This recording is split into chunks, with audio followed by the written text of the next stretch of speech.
falar do classicismo. Bom, essa fase ela retoma os valores da antiguidade clássica e por isso ela recebe a denominação citada. Os escritores classicistas retomam a ideia de que a arte deve se fundamentar na razão que controla a expressão das emoções.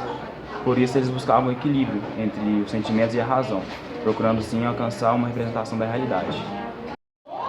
Bom, o classicismo ocorreu durante a época do momento histórico e social, o Renascimento. O Renascimento foi um movimento econômico, cultural e científico, e que surgiu na época da Idade Média. E o que fez com que o classicismo se espalhasse mais rápido foi que durante o Renascimento teve a criação da imprensa, o que facilitou muito naquela época que as pessoas soubessem sobre ele.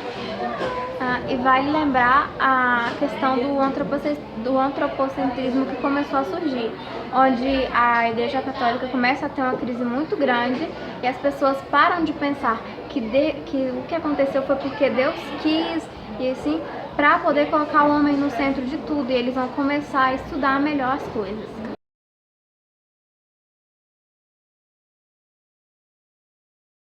Bem, o classicismo ele tem como características o racionalismo, onde os autores passam a pôr a razão por cima dos sentimentos. Eles param de falar simplesmente dos sentimentos e colocam a razão mais acima. Tem a retomada da mitologia pagã, que eles colocam os deuses greco-latinos de volta nas suas criações, porque eles são tidos como referencial de beleza e de perfeição.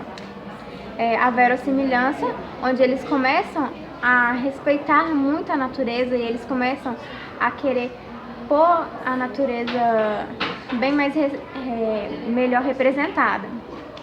Tem o fusionismo, onde eles vão misturar os deuses greco-latinos com os santos da Igreja Católica e as ideias da Igreja Católica.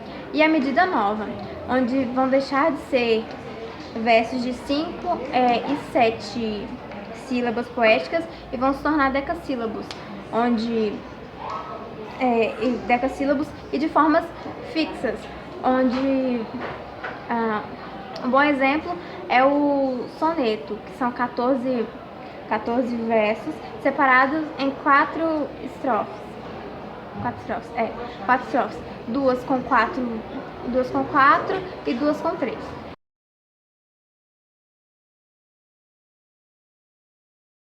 Antônio Ferreira nasceu em 1520. Ele escreveu poemas, mas sua melhor produção foi a peça, que ele escreveu a peça da tragédia de Castros. Francisco de Sá de Miranda nasceu em 1481 em Coimbra, Portugal.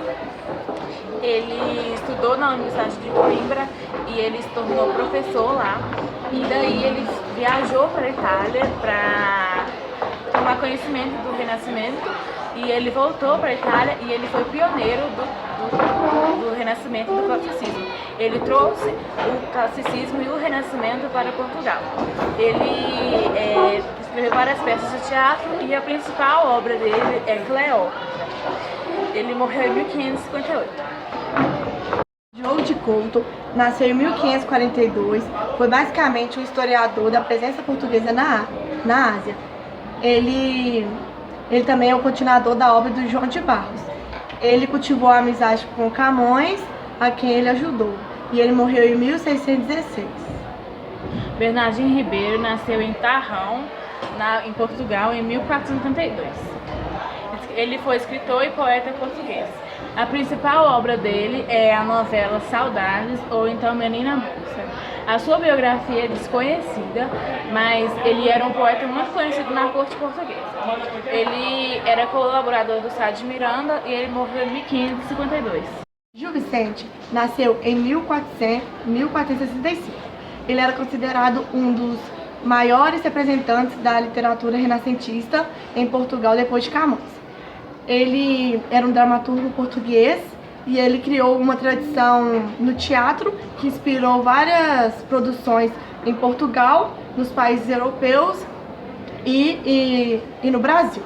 E ele morreu em 1537. Camões nasceu em 1524 em Coimbra, Portugal. Ele foi um dos maiores poetas e representantes do classicismo português. Ele foi um soldado da coroa portuguesa e ele fazia várias expedições.